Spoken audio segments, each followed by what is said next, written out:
故事发生在某英国顶尖大学的一场学术讲座上。讲座进行到自由提问环节时，一位中国留学生突然发言：台湾3天就能拿下，别没谱。这句话一出，全场哗然。中国留学生满脸自信，声称祖国早已强大，只要中央政府下令，台海便可速战速决。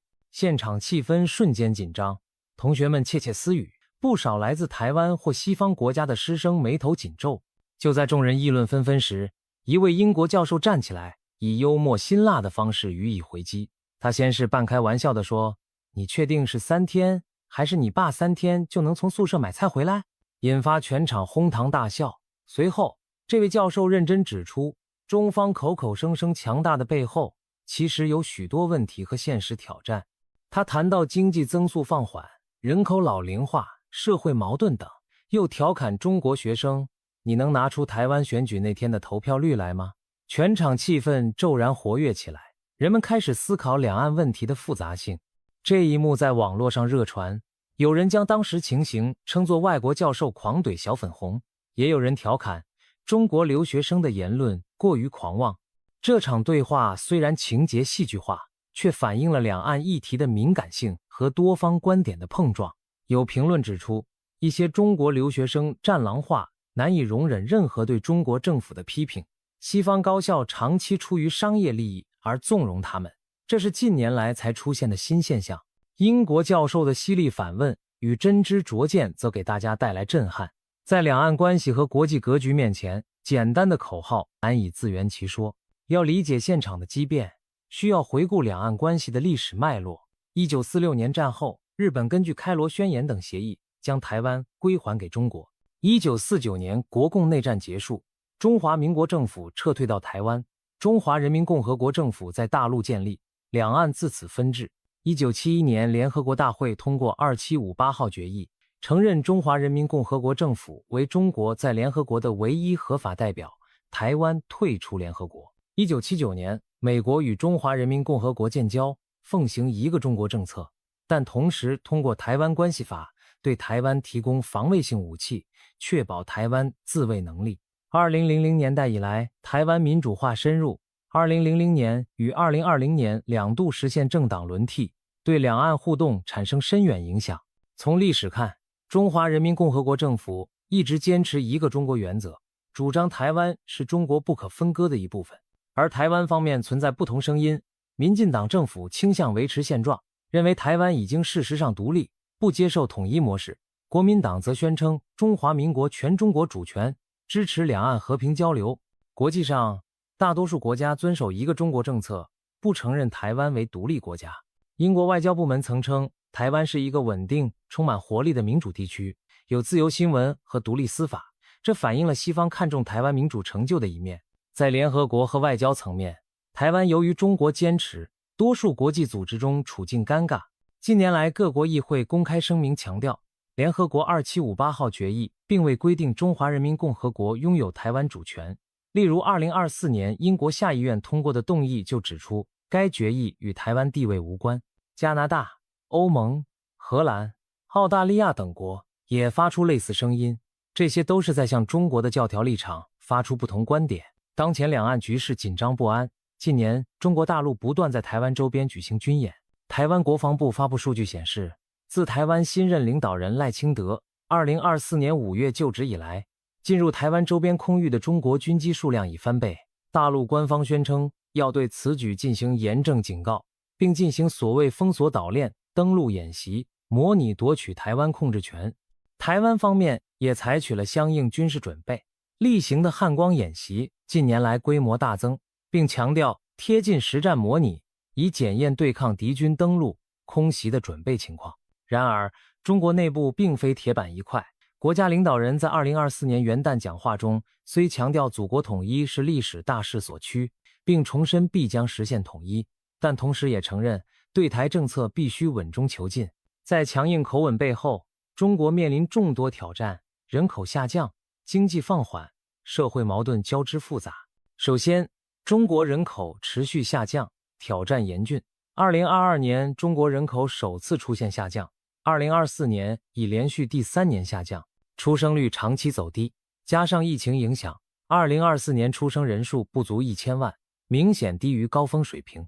专家指出，高昂育儿成本、就业压力、性别文化偏见等因素让许多家庭不敢生育。联合国预测，未来生育年龄女性将大幅减少，长远看人口负增长和老龄化给经济、社会保障带来沉重压力。这一现实制约了中国未来的经济发展潜力。其次，中国经济增长动能减弱。官方数据显示，2023年经济增长约 5.2 个百分点，略超官方目标，但复苏远不及预期。过去几十年，经济主要靠基础设施投资和房地产驱动，但如今这些老引擎难以为继。恒大危机暴露行业泡沫，自2021年中以来，大量开发商违约，大批楼盘烂尾，地方政府债台高筑。2022年底，地方政府债务占国内生产总值近80%，债务来源主要是房地产价格下跌和土地出让金锐减。为防范风险，中国政府已下令债务高企地区停工部分基建项目，限制地方举债。经济整体虽达标，但隐忧重重。再次，中国社会问题不可忽视，疫情防控、言论管控、腐败等议题的不满时有高涨。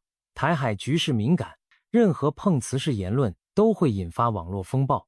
这位中国留学生的言论被网友称为典型小粉红心态。有评论指出，部分中国留学生在海外战狼化，视自己为捍卫国家形象的先锋，无法容忍任何批评，甚至试图将西方校园变成中国模式。这种倾向与他们选择留学本身存在矛盾。